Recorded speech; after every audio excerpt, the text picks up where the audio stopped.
Good morning. Hi, Kelly, Marie.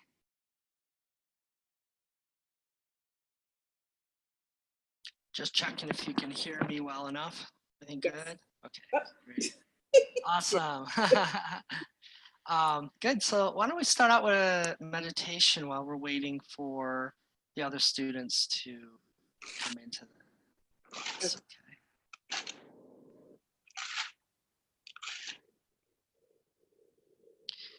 So go ahead and taking a comfortable seated posture. And a moment to coordinate with our breath. And if you don't mind, Kelly, to mute the mic, that'd be great. So concentrating on the breath for a moment and then just scanning through the body too as we deepen our breath, seeing if there's any areas kind of that are sticking out, tension, maybe uncomfortable. So if you need to roll the shoulders for a moment, maybe move the neck and hips side to side, little spinal twist if necessary. Settling into stillness.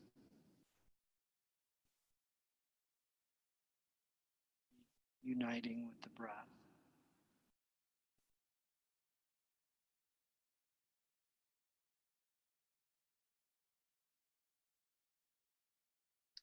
So citing today's reflection, since we're going to be working with herbology and plants, let's start focusing on our breath as the common link between the plant and animal species. In the sense that plants take in carbon dioxide exhaust from our lungs and they produce oxygen. They purify the air and produce what we need. So it's a reciprocal cycle. So you can imagine as you're inhaling, you're bringing in that fresh recycled prana. Bring it into you with the breath, storing it in the belly, and wherever you may need to store it in your body, the inhales. And as you exhale, you're letting go. Carbon dioxide, etc., is being released. And it flows out. You can imagine it flowing out through the nostrils to perhaps any plants in your vicinity, whether they're house plants or if you have a window open, even closed, it's reaching the plants outside your house. They're being fed by this. This is nourishment to them. Then they produce their exhaust, the oxygen, for us to inhale. So just imagine, visualize that cycle happening with the intake of the prana and oxygen from the plant friends that are around you, and exhaling and giving back to them with your breath. This beauty of reciprocation.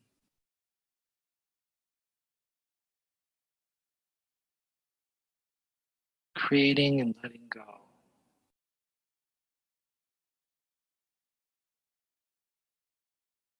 Allowing yourself to be nourished and knowing that you are nourishing others. The plant beings around you. Again, your house plants, plants around you, outside your house, your building.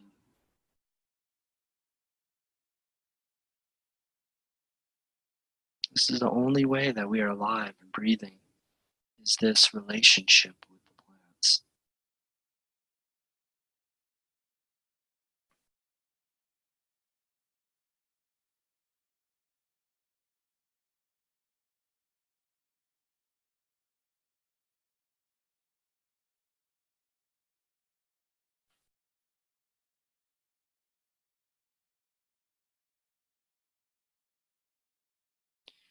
Allow that prana, oxygen to reach wherever it needs to. If there's an area of tension in your body, see if you can direct it there. Breathe toward that space. Allow it to settle and relax. So the muscles can release and also begin the unconstriction of blood vessels there. So along with our Rasa Rakta Dhatu comes that prana, that life energy, and of course the physical oxygen to enliven, to invigorate, to cleanse. And the exhaust gases from the cells are released back into the blood, going back to the heart and then the lungs in our exhales.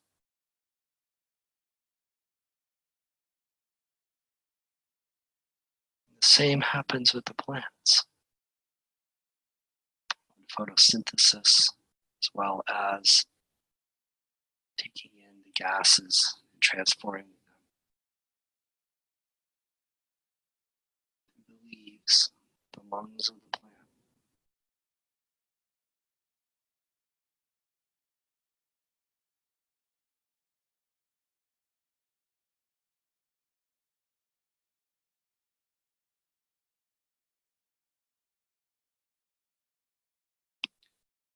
Just allow yourself a few more breaths to store this nourishment,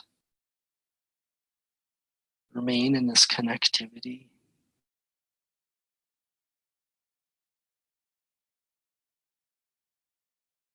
And then I'll slowly invite you to open your eyes and become present in the class. Hey, welcome everyone. So, today's subject is an intro to herbology. I think probably a lot of you have been waiting for this. This is kind of an exciting portion of the class. Of course, Module 2 touched into that. Those of you that have taken that, you kind of remember way back when some of the last classes touched into some of the basic herbs. So today, I've been spending a lot of time. This is a subject I really love and have studied a lot. And I know I only have 2 classes to present this to you. So in that note, I've kind of figured out a nice condensed version to kind of touch bases and to give you guidance about further studying into herbology. So there's going to be a lot of information today. And I'll be referring to where you can find that information too for yourselves and some textbooks and so on, so that you can delve into that study. Right? And I highly recommend taking an herbal course. There's going to be one also offered here with KP Khalsa, which would be really nice, which I may be sitting in on myself too, because I haven't studied with them. That's going to be later, I think, in the summer, so it's kind of on the frontier. But there's a lot of other like great places to study and good schools. So I'll be talking about that. I'll be sharing information. So this is going to be kind of like an overview and tour de force in these two classes to go over some of the basics. Just a little hand raise here. And just how many of you have studied some herbalism? Okay, let's see. Carla, Natalie, I can't see you. Stephanie Bell raising. Good, okay. Natalie, Carla, have you studied some herbalism too? No, I really haven't. Just main kitchen herbs, but that's about it. Okay, how about you, Carla? Studied herbalism, Carla? Have you studied herbalism, Carla? Oh well, she didn't quite get me. I took a class on it was kind of an intro to Ayurvedic herbalism with KP Khalsa. Okay, through great. the Shift Network. So excited he's going to be here because he's awesome. Great. He's a great teacher. Good. I look Although forward. it'd be great to teach it too, but he's really great. So awesome. That's I'm excited too. I want to peek in on some of that. Well, okay, so that's going to be the subject matter for today. And kind of in short, what we're going to do is kind of look at how to look at the general overviews of herbalism with Ayurvedic lens. And of course, kind of talk about how it's labeled and what that means.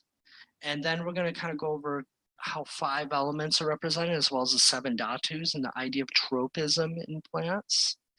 And then we're going to start talking about karma, herbal actions, and kind of relate that to Rasa, Virya, Vipaka, and Prabhav. Okay, that's kind of the core. Now, we're going to then begin to talk about herbs to balance Agni and Ama and the malas. Okay, so we're going to begin that journey. And along with that, I'm going to kind of start introducing to herbal actions that are associated with that. By the end, basically at the end of today's class, I want to assign each of you your homeworks, your herbal monographs.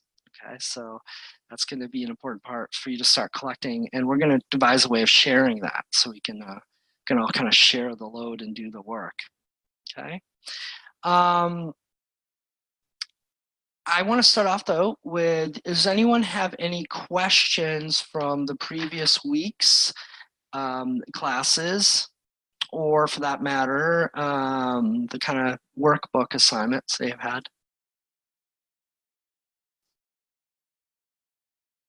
I did have a kind of question, or maybe a little bit more expertise for nausea. I think I'd been doing it wrong before you talked about it, so I tried it this morning. Okay. But a little bit of trouble, I feel like, sniffing it back and spitting it out. I feel like some did kind of go all the way down. It can happen. Yeah. I mean, yeah. Is that a super bad boo-boo? No, it's not a bad boo-boo. It's fine. It's, there's nothing like toxic in there that you can't take in. So it's all okay. It's just a matter of, you'll probably get a hang of it after time of like when it's about to do that. So then you can kind of lean over and kind of spit it out. Maybe have something ready to spit out, a little cup or something like that. That can facilitate it, maybe easy to catching it before that. It's not also necessary that it does that. Okay. I never have really, well, that's not true. I've experienced it coming in my throat, but rarely. If we're doing 5 drops, that's may not reach that far. Depends how blocked up you are too. If you're blocked up, it's probably not going to get anywhere near your throat. So it's dependent, right? If everything's all fine, you're not blocked up, then maybe, if you sniff hard and so on. So don't sniff too hard. Just gentle. Okay, that could be a couple things. Great. How about anybody else? Everybody incorporating some new things into their dinacharya?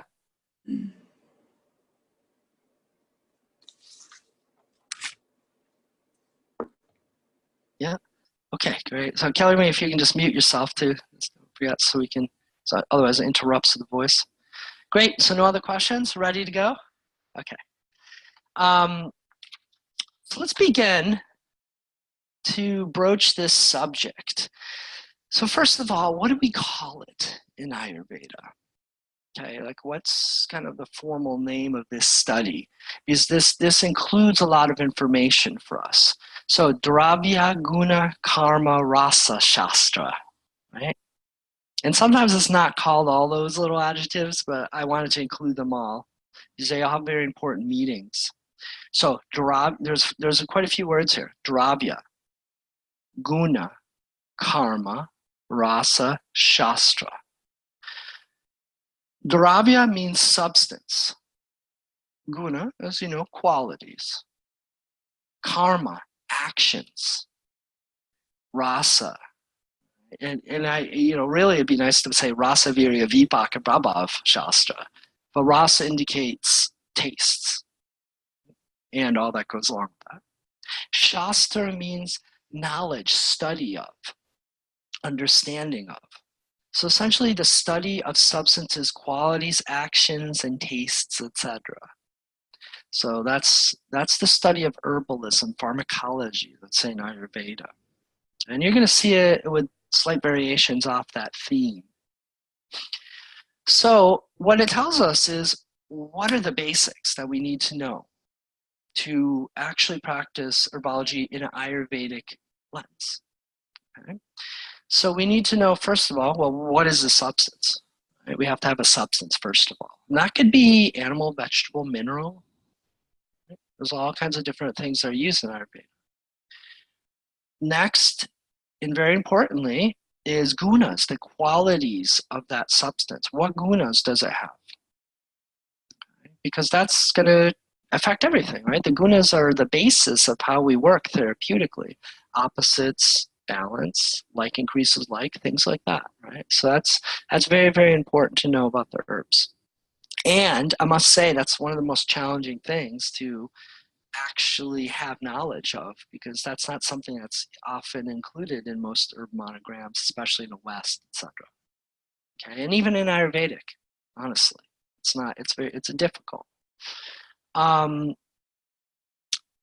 Then karma, actions. This is common in the sense that actions are kind of the cumulative result of everything else, and this is what most herbalism is based off of, whether it's Western medical kind of pharmacological herbalism or any kind of energetic system. A lot of times it comes down to actions.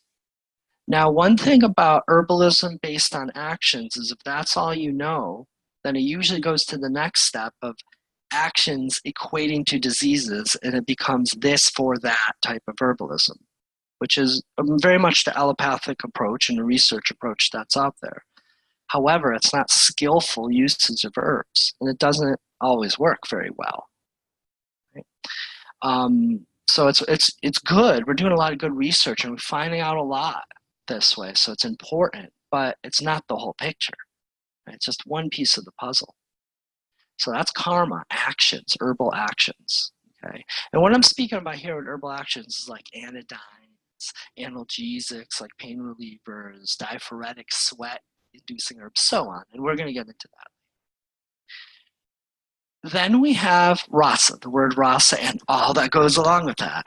That is rasa, right? Taste, virya, potency, it's energetics. In a most generic way, it's heating, cooling, and then there's more. And that's kind of where the gunas sneak in with that. And then there's vipak, post-digestive effect. And then we have prabhav, special effect. What's unexplainable by rasa, virya, vipak. Now, what I introduced in module 2 when I did that class on tastes, the shadras or the rasa pachakam, it was called. It's because, why is it pachakam? Pacha means 5. So that's another word that you'll find in herbalism or food energetics. Rasa pachakam means tastes and the 5 elements of that. So rasas, there's 6 tastes. And then number 2 would be virya, then vipak, then prabhav, and then guna. So guna's included in that 5 categories of study of rasa. I'm just kind of reverting to the module 2 class, so it makes sense. And I'm going to refer you to, if you need to brush up on rasa, virya, vipak, if you're like, oh, what's he really talking about here, then please go to that class in module 2, okay? So we don't have time to cover that. We're kind of assuming that that's already there. And let me get a little hand raise. How many of you don't feel comfortable with those concepts? Just so I know where we're beginning. Everybody's good? Yeah, you feel pretty good with that? I understand them, but I find it's really hard. Like I'll sit and look at food and try and think, well, what am I tasting? And what's the effect of this? And it doesn't always come through for me. Sure. Well, number 1 is after looking, put it in the mouth and just get that sense of taste. Now, vipak and the energetic effect is difficult. It's very difficult. It's like if you were really sensitive, you were quite balanced, with very little distraction and had all day to feel those things, you could probably start getting a sense of what those if you just kind of monodieted on certain things, then that could possibly happen. Essentially, that's what the rishis did, right? To figure these things out. But taste, you should be able to get a decent sense of if something's pungent, if it's sweet, if it's bitter, and it's kind of subtleties there. Again, it depends. If there's a lot of ama, etc., if you're unable to taste or smell very well, it could be a difficulty. But that's the beginning, right? So a very, very quick review. Okay, so rasa, there's 6 tastes, right? What are they? So leave it up to you.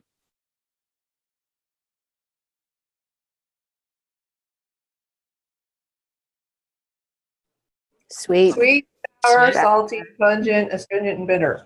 Yes, good. exactly. So those are, and that gives us a lot of information, because from there's a lot of effects on the body, and there's elements. So what elements go to sweet taste? Earth and water. Exactly. Yeah. So that's going to balance what doshas? Vata and Pitta. Mm-hmm. Mm-hmm. So next, sour. What elements in sour?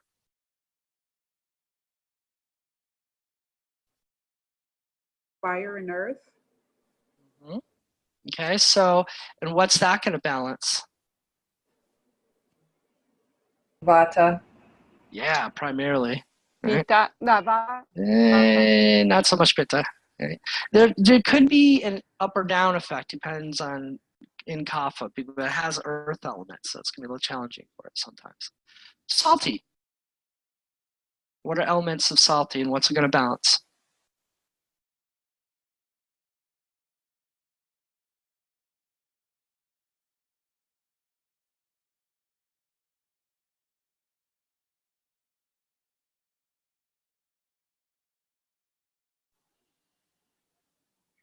It's water And is it heating? and fire. Yeah, water and fire. So it's going to balance again what Vata. doshas? Vata, yeah. Mm-hmm. It may work a little bit with kapha, but then it may aggravate it with the water eventually. Okay. Now, pungent. What elements and what's it going to balance? Air and fire. Air and fire. So what's it going to balance? Kapha. Kapha for sure. It'll help with vata, but pitta, it's going to aggravate. How about astringent?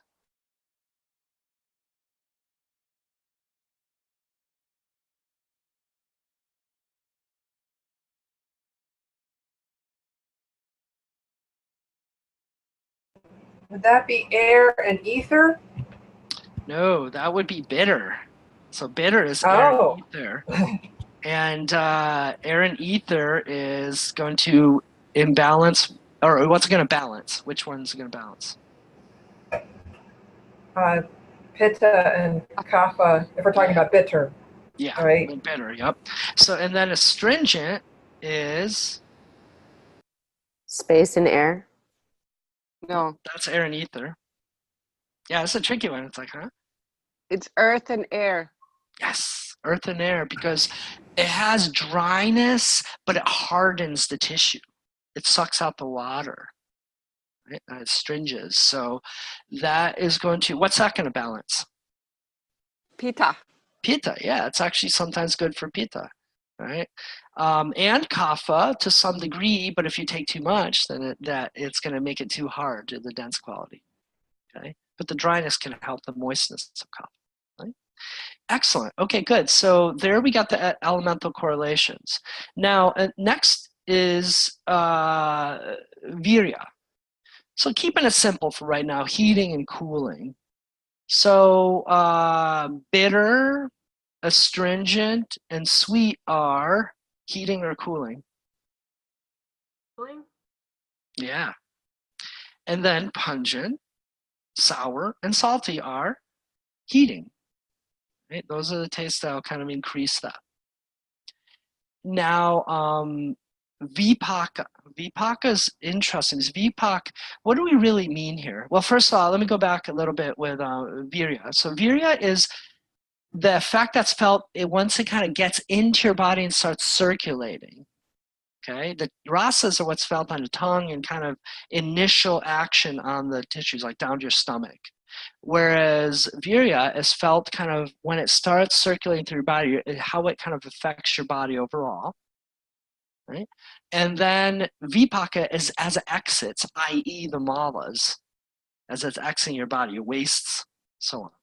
Okay, so in sweat, in urine, in feces, and so on. So vipaka is important in herbs, and this is something that's unique to Ayurveda that it speaks about this. And there's 3 VPOCs. What are they? Those 6 tastes suddenly get transformed to 3 VPOCs. Sweet, pungent, and bitter. Nope. Ano? No, not bitter, but this is the weird one. Sour. Sour, right? So why? Sweet means that it's going to facilitate, it'll be easeful lubricating on feces, urine, and sweat. Facilitates it. It helps to expel smoothly and easily.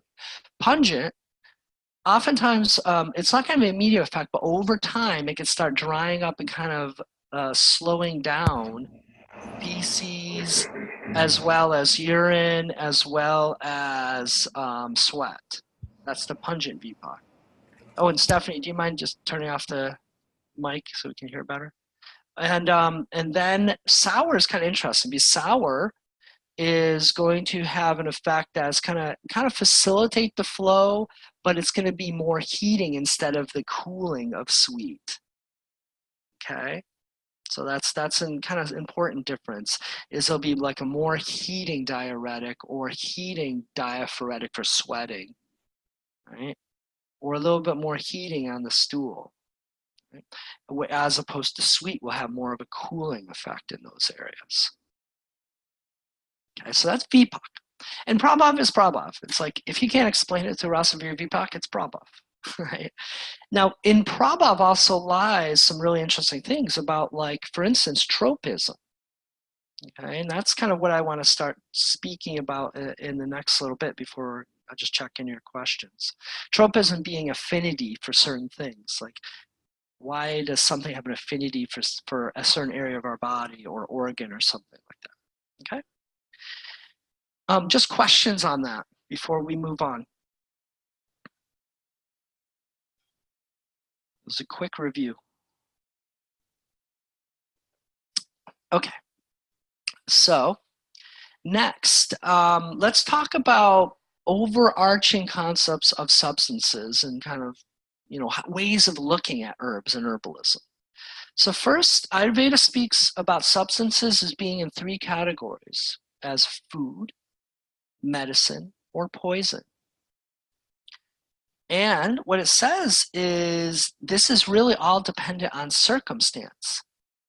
Anything can be a food, anything can be a medicine, and anything can be a poison. Depends on the circumstance. So you can eat, let's say shtabri, you can eat that as a food. You can put it in food. It can be a nourishing tonic food for you. If used wisely at certain dosages, let's say at higher dosages, it can become a medicine and help balance things if you're using it in the right way.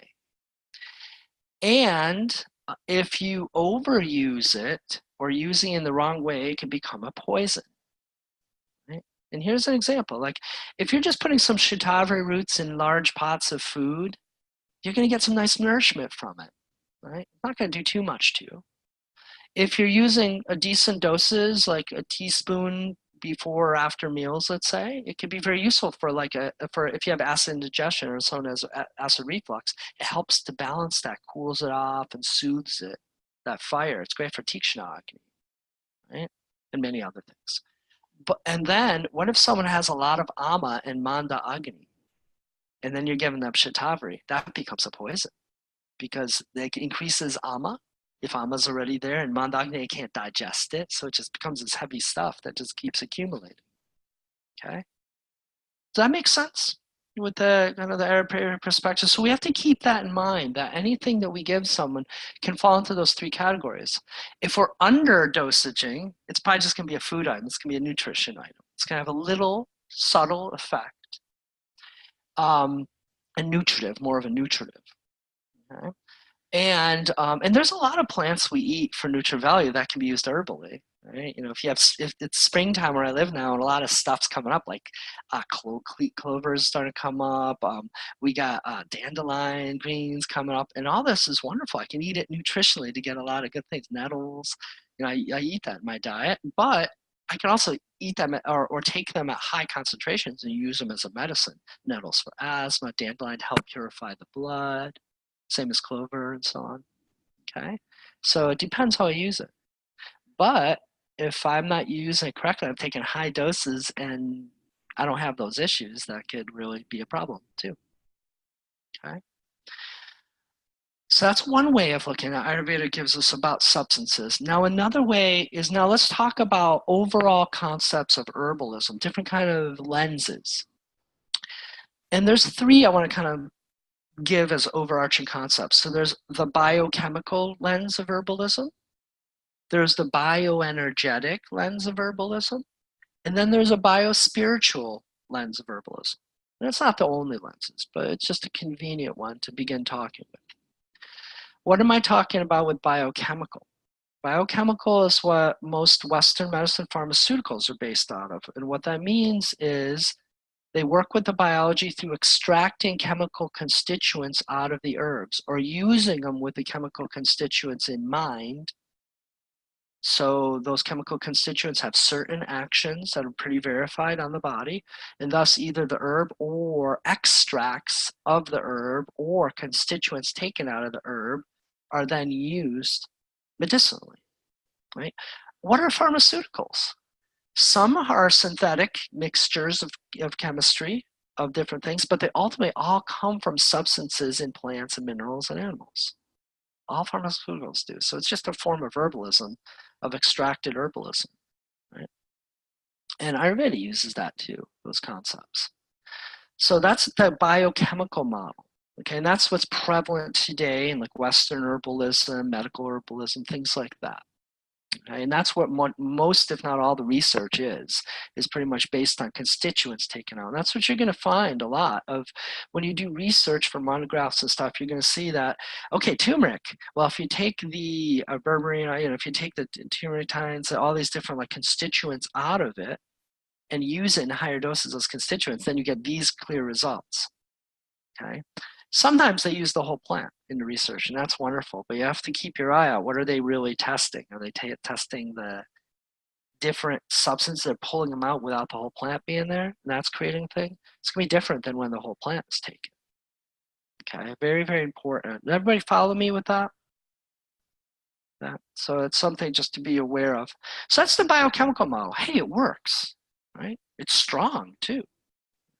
And sometimes it's very necessary, right? We have wonderful drugs that can stop people from having heart attacks, that can put them in sedation for surgeries because of these things, right? So I wouldn't want to go back when they didn't have those and have a surgery, imagine, right? So, so there's a lot of benefits, but they're much more dangerous too. There's a lot more side effects to these things too that have to be kept in mind. So that's biochemical. Then we have bioenergetic, and this is Ayurveda, this is like Chinese medicine when it's done properly and so on. These kind of systems, indigenous systems of medicine, are inferring from the taste, the energetics of it, what it does to the body. And basically this is herbalism using the whole plant and studying how it has an effect on the body, as well as herbalism in synergy with other herbs in synergy with other herbs, and how they interact with each other. So sometimes biochemical herbalism can explain those things, and sometimes it cannot. So it's good to know biochemical information about your plants, but it's also good to know the energetics and how to use it. That's where we can fine tune it for situations and for different constitutions and imbalances. And also, that's where we can also fine tune it to mental, emotional, and spiritual aspects. Right? So that's the more bioenergetic model, and when we're working with the energies of the body. And that's, again, indigenous herbalism. All indigenous herbalism really is based off that, as well as, and namely, of course, Ayurveda, Chinese medicine are great examples of that. And basically using herb because of its rasa, its virya, vipak, and effects that it has. When we get into actions, some of the actions are going to be clearly kind of more of a biomedical model, but some of them are also very energetic, like medya, mind clearing herbs. right? Or nourishing herbs and things like that. So it's a little, there's some particular actions that are kind of not readily explainable by biochemistry yet. I say yet because, you know, research is going fast with neuroscience and all this. And then there's the biospiritual model. So the way of using herbs on a more subtle and spiritual level, in which, and a good example is this is like flower essences, and in some cases homeopathy, okay, so on and so on, using these as spirit helpers, let's say. Okay? A plant spirit medicine, if people have heard about that. And again, many, if not most indigenous systems have a more bio-spiritual model associated with it. Ayurveda does too. You can do herbal formulas by astrology. You can do it by chakras. You can do it by different deities. Ayurveda infuses all this in there too. So, and like oftentimes, like when I make a formula, sometimes there's just a plant that just wants to be in there. And it's kind of a helper. It has a little kind of a spirit ally that wants to get in there. And it's not something I'm putting in because it has some obvious correlation to it. You know, as long as I know it won't be detrimental on a logical level. But then there's this kind of intuitive sense. Okay, so there's these bio-spiritual models. And some systems are very heavy in that bio-spiritual model. Make sense? Any questions about that?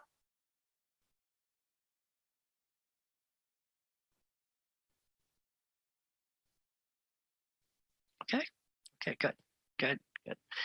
Like Carla, I can just see your eyebrows. The only person I can really see right at this point is Heidi. So, now we have those things. Let's start getting a little bit deeper into the subject of herbalism. So, your book, the third book of Dr. Lodd's, is very brief in it. Okay, so I'm going to give you a lot of references, and you've already got some recommended readings. I think I started putting on there, right? So I would encourage you, if you want to go deeper in herbalism, get a lot more books. But let's work with what we have here for now. On page 332, there's two important charts here. One is elements in humans and plants, and the other is kind of correlations between human and plant tissues.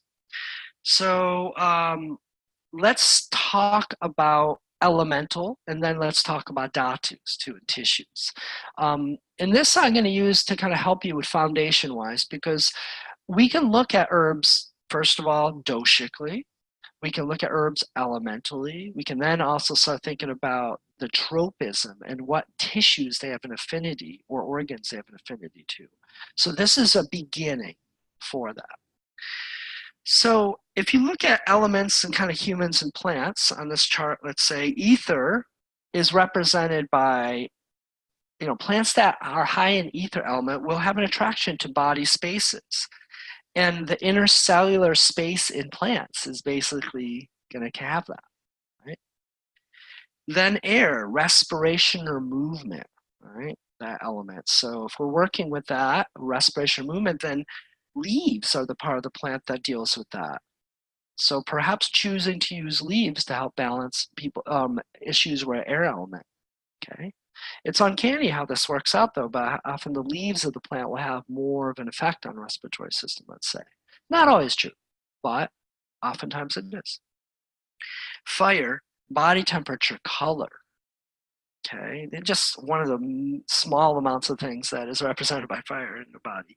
Now flowers are often very useful for that element, for balancing that element. They're the part of the plant that has that fire energy.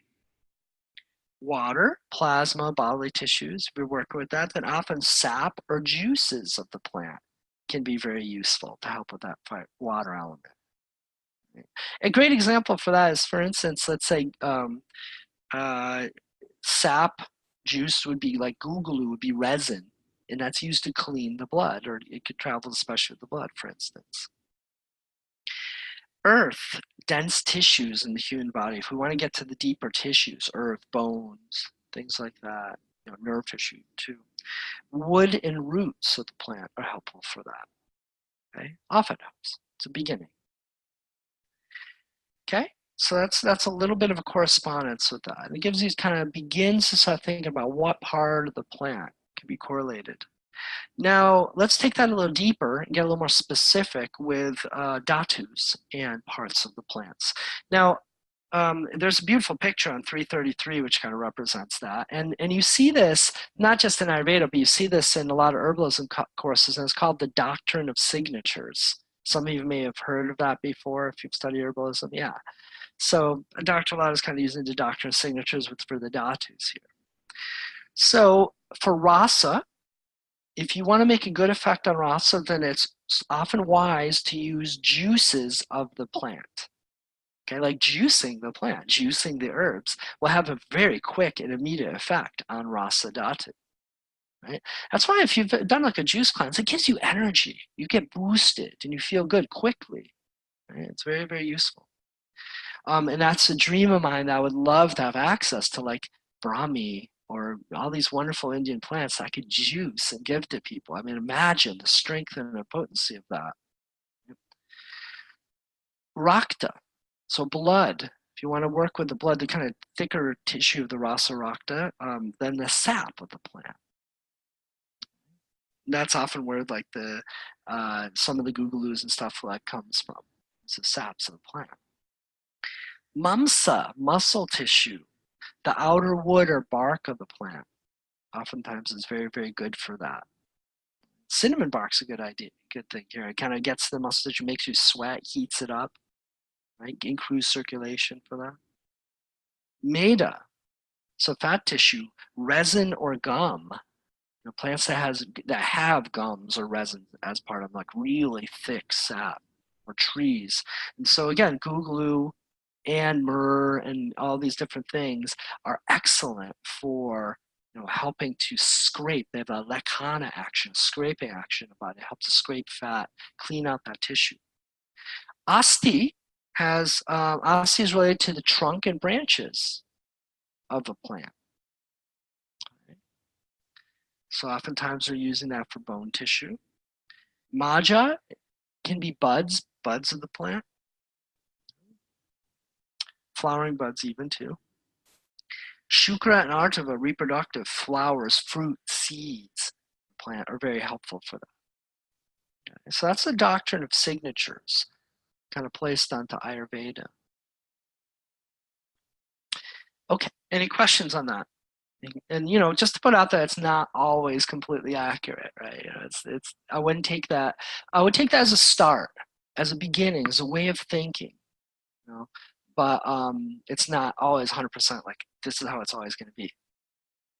But a lot of times it is true. Any questions so far?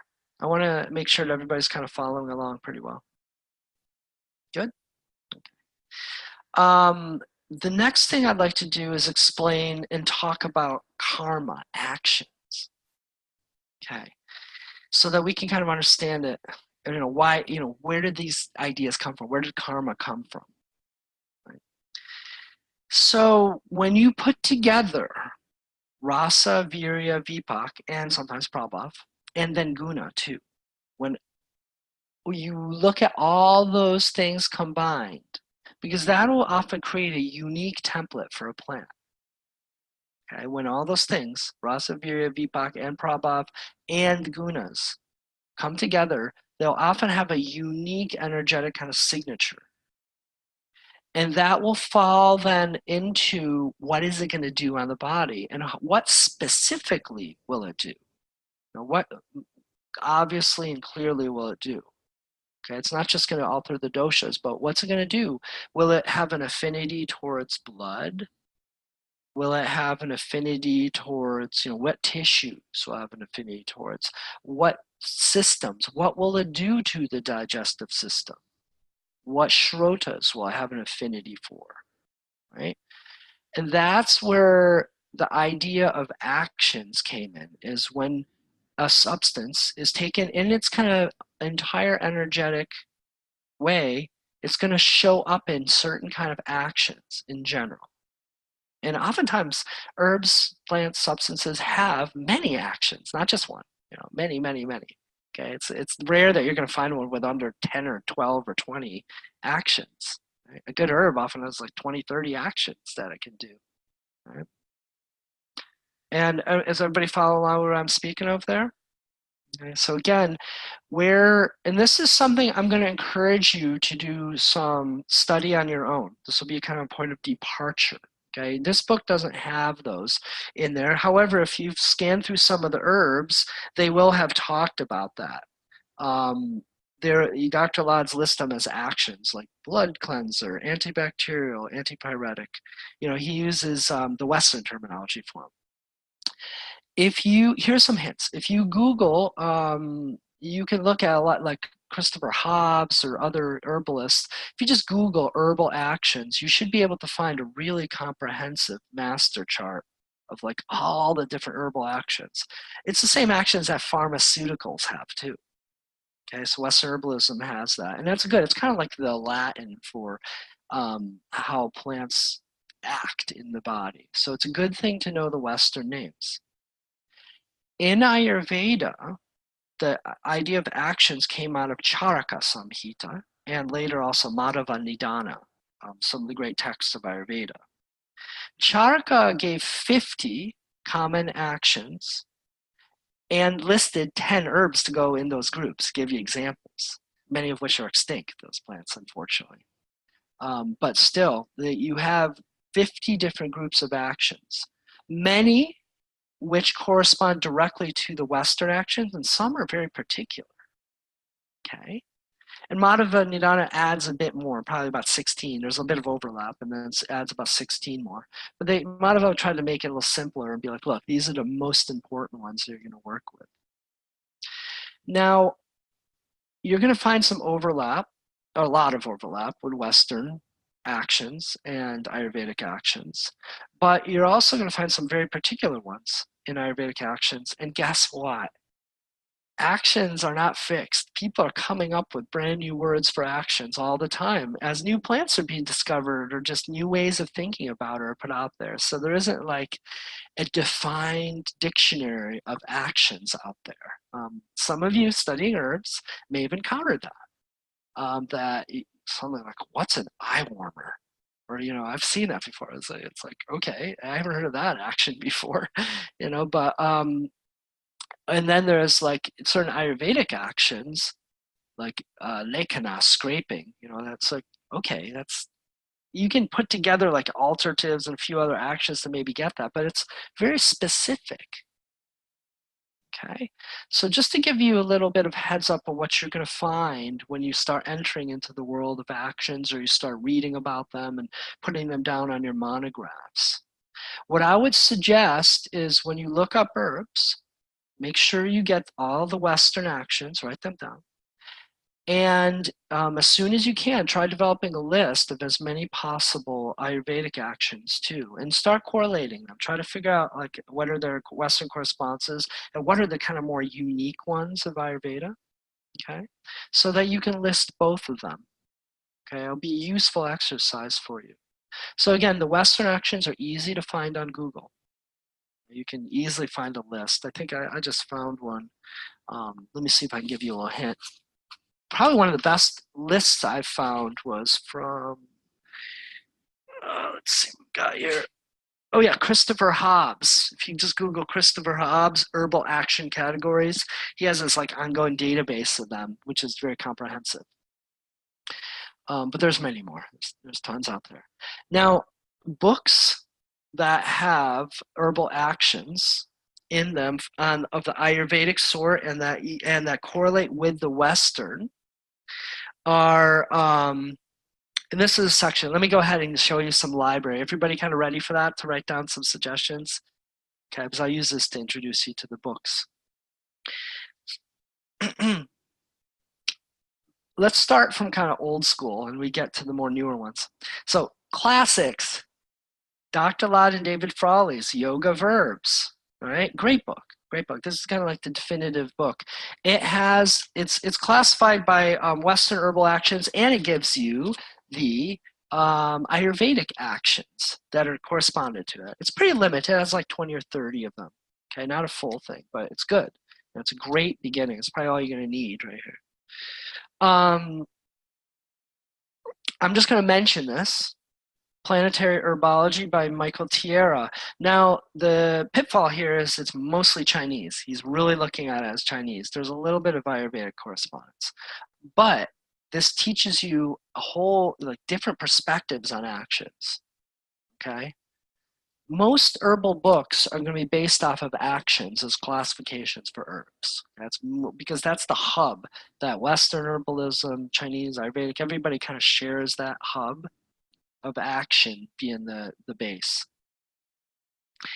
Here is Karta's book, right? Ayurvedic herbs. Okay, this is an Indian version of his book. Okay? It's a small version, and this, of course, has herbal actions in it. Let me just see exactly if he goes into this. So I haven't read this or seen this in a while. Yeah, treatment categories and so on. Yeah, I'm not so sure if he goes into a lot of the actions in this one. But nonetheless, this is a good book, good resource book. Now, my favorite book, probably in my opinion, just my opinion here, the best herbal book that's out there for you, happens to be by Sebastian Pohl. And he's also the person that's behind all Banyan products and stuff. He's their supplier, Puka Herbs in England. Okay, so those of you in Europe, you know, this is a great resource for you. So Ayurvedic Medicine by Sebastian Pohl. This gives all the actions of Charaka and all the actions of Madhava Nidana all together in a big, huge list. Very, very nice. And all the monographs are superb. Probably the best job on monographs out there of herbs. And he includes Western actions with that. However, he doesn't correlate them. So it's useful to have the other books to make the correspondences. Like Yoga Verbs and this combined give you very complete correspondence. Okay. I want to also mention this book. I haven't thoroughly looked through the actions, but it definitely has actions and Western actions in it. Todd Caldecott. Those of you in Canada, okay, Todd Caldecott lives there, and it's a very, very good book. This is very much off of the Charaka Sushruta, very much classical Ayurveda. So he's going to talk about it mostly in classical Ayurvedic actions when you look at it. Yeah, karma, it's all in classical Ayurvedic actions when you look at the monographs of the herbs. Okay? So those are some of the, there's more. There's much more. One of my friends, and I use this book a lot, wrote this, Vishnudas, Ayurvedic Herbology, East and West. It's a new book. It's a good compilation of stuff that's been found in a lot of these books. A very kind of practical, easy method. Right? So those are just some of the books out there, but probably the best for the Ayurvedic herbalism. Anybody got any questions on that? Or more books to add into that?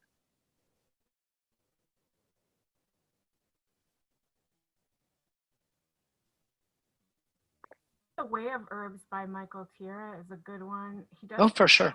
Ayurvedic herbs a little bit in that one, but yeah, very Chinese though. Yeah, very Chinese, but yeah. Still energetics are somewhat similar. I mean, and very confusing if you don't know Chinese medicine too. It's that's a great, I mean, hands down, he's done such pioneering work, but for Ayurvedic practitioners it's hard because it's easy to steer Chinese and he doesn't explain the correspondences.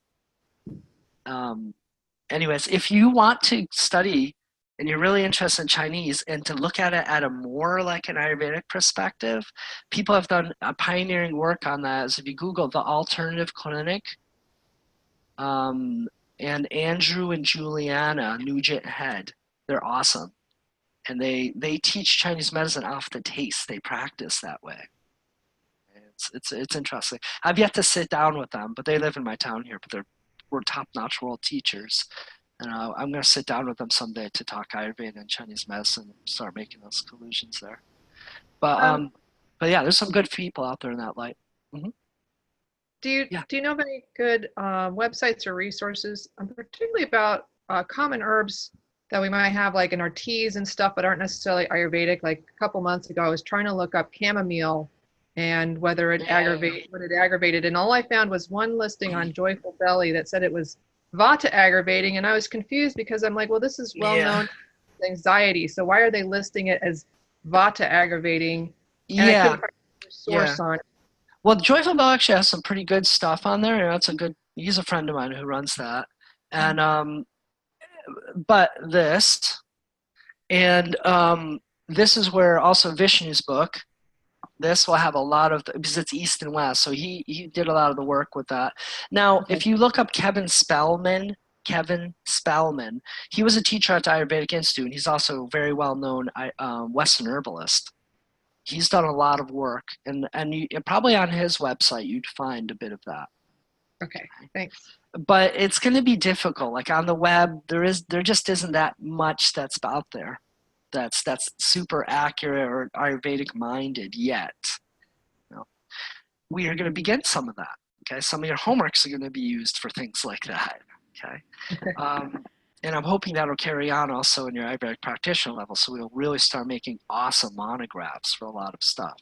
Okay, because there's a need. There just needs to be a good, solid database out there that can be added to. Now, yeah. Anyways, we can go on about that subject. But at least this is a good beginning for you, and I really, if you just want to spend limited money, get this. This is so awesome. This is my go-to book. It's it's a hardcover. Thank God, it'd be ripped apart by now otherwise. And of course, the yoga verbs. Those would be good foundational material that would be intelligible for you, easily accessible. Okay. So we talked about the actions, and again, it's in this class. I'm not going to go over every single action out there, but what I'd like to do is now start talking about certain fields that are within your scope of practice and actions that correspond to those. Okay, so this is where we're going to kind of get into a little bit more of the nitty-gritty. Let's begin first with, as an Ayurvedic health counselor, okay, what you're mostly, where you're getting trained at is, of course, using diet, lifestyle, and start working with Agni, Ama, right, and up to the third stage of Samprapti. So that includes the digestive system, right, because that's where the first and second stages take place. But where does the third stage take place?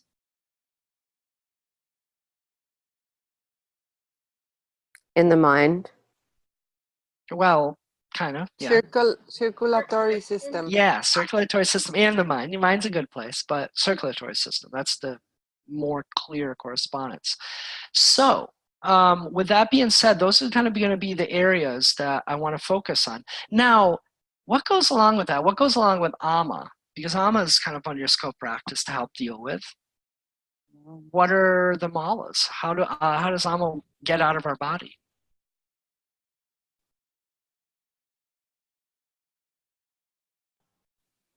Through the feces. Okay. The third one, I'm blanking. Sweat. And Feces. yeah, we got that. Urine. And there's really kind of one more. There's one more, but not classically in Ayurveda, but there's one more, right?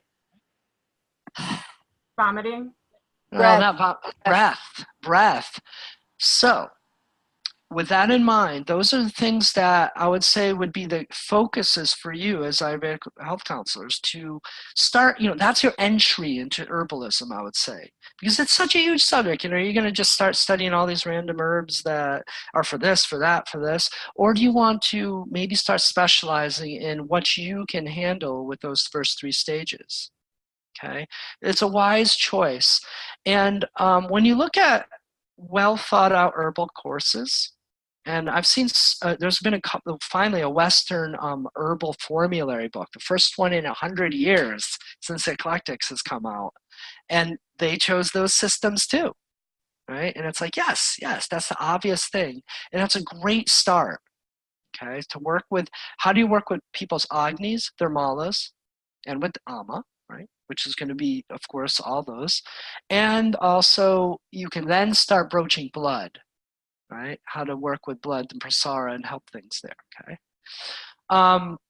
So let's go ahead and do that. Let's begin with herbs and concepts of how to work with Agni and Ama. Okay.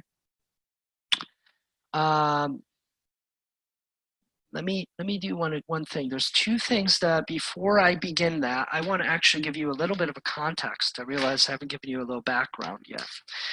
Now, before we begin, and as an Ayurvedic health counselor, and relative to your exam, okay, you're going to be held responsible for the basic 20 herbs, okay? And this is what Nama came up with. So there's, we can definitely do some more than this and talk about more than this for sure.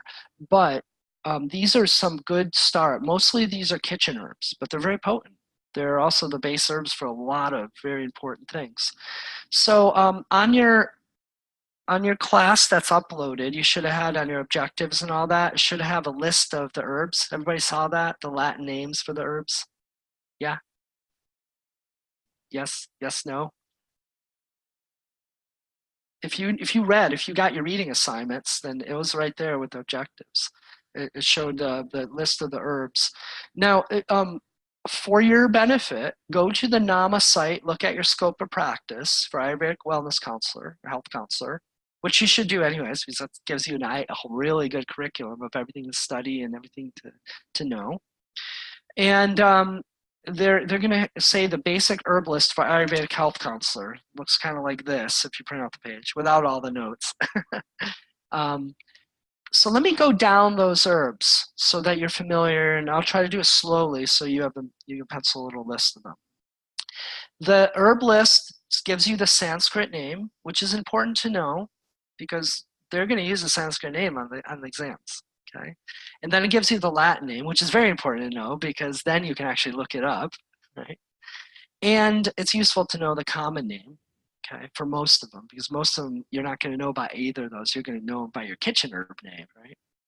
So number one on the list is Amalaki, okay, and that we know as part of Triphala. Number two is Danyaka.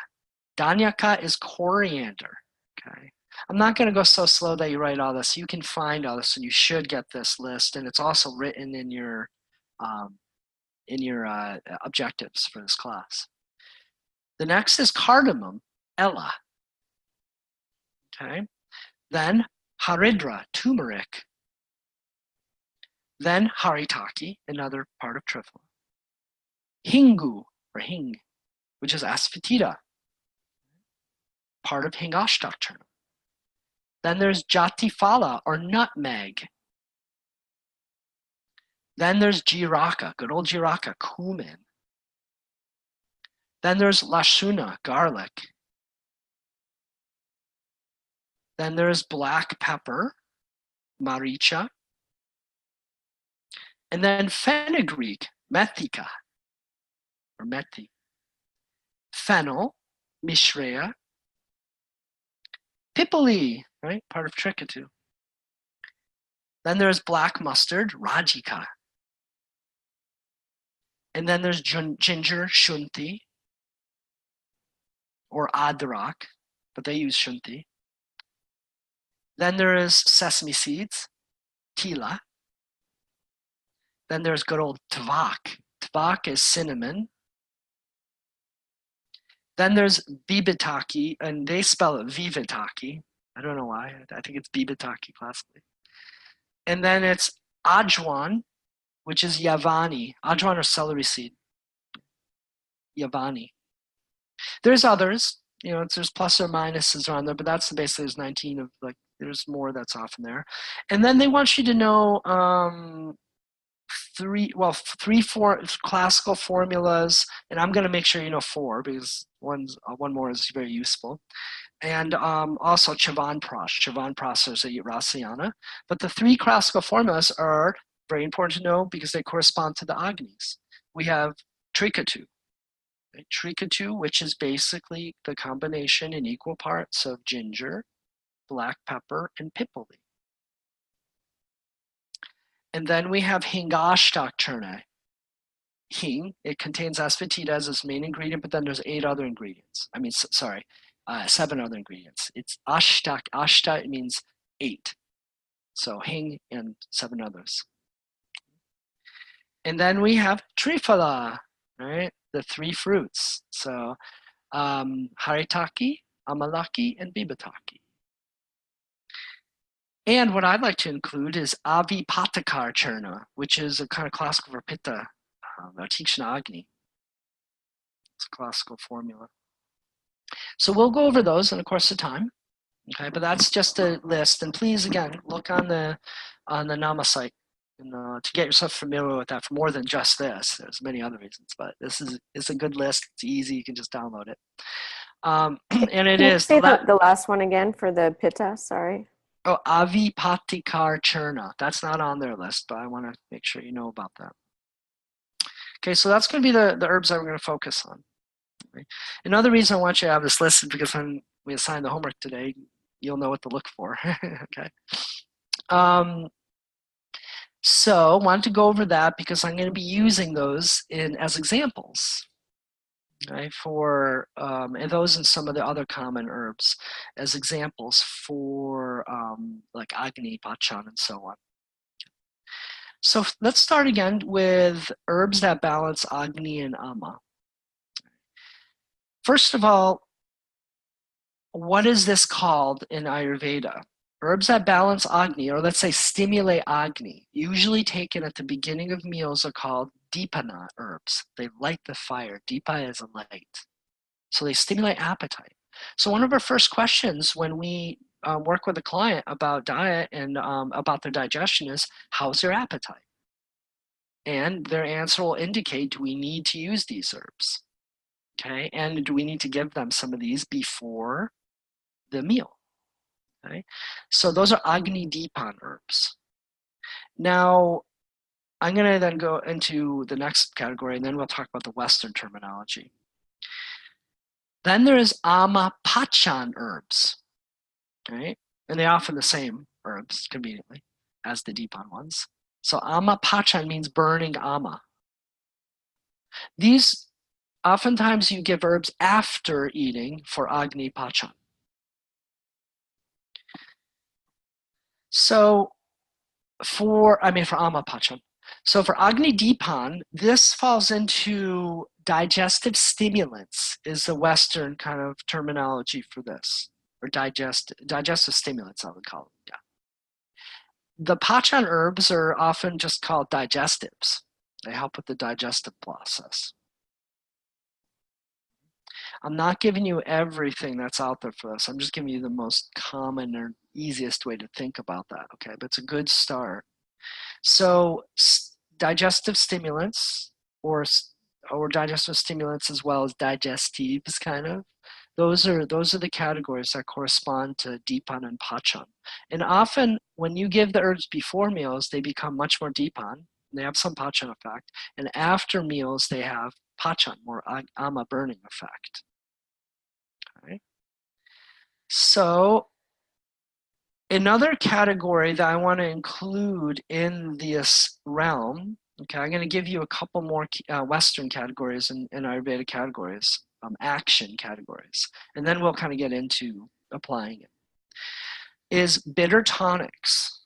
Bitter tonics, antipyretics, okay? These are herbs that are going to be useful when you're working with Pitta type digestion, like Tikshna Agni. Right? Because you need to cool it off because mostly digestive stimulants in Agni Pachan are quite hot.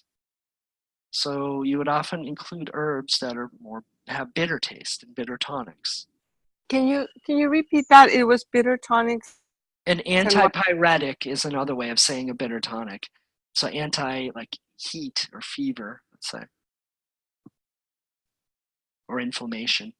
There's a lot of categories that kind of fall into that, but bitter tonics is the way to go. And that's common, you've heard about like people take their bitters beforehand. It's often for, or should be used for Tikshna Agni. Now, another category that you're going to see a lot, and the reason I'm going over this is because when we start assigning these herbs to you, these are the ones that are going to be coming up all the time, and I want you to have a handle of, know why these exist and what they do, these actions. The next category is carminatives fall into this. Carminatives, the Sanskrit way of saying is anulomana. Anulomana. Okay, so anulomana basically, Anuloma helps direct the direction of prana or vata. So carminatives help to dispel gas, to kind of ease the system, to direct the prana or chi in Chinese medicine, let's say. Very useful, especially for Vishama Agni. Then there's a category called antispasmodics. They kind of fall under nervines, but antispasmodics are very useful. They basically help with muscle spasm, essentially the mobile quality of vata. So when you have gurgling, when you have gripping, kind of spasming pains and stuff like that, a lot of the digestive herbs will have antispasmodic qualities. And this is called Shula Prashanam. Shula Prashanam. When you kind of Google and find lists of Ayurvedic actions, you'll have this. And again, I'm giving you both because some texts and some sources are going to give them Ayurvedically and some are going to give them Westernly. So I want you to know what they mean with both.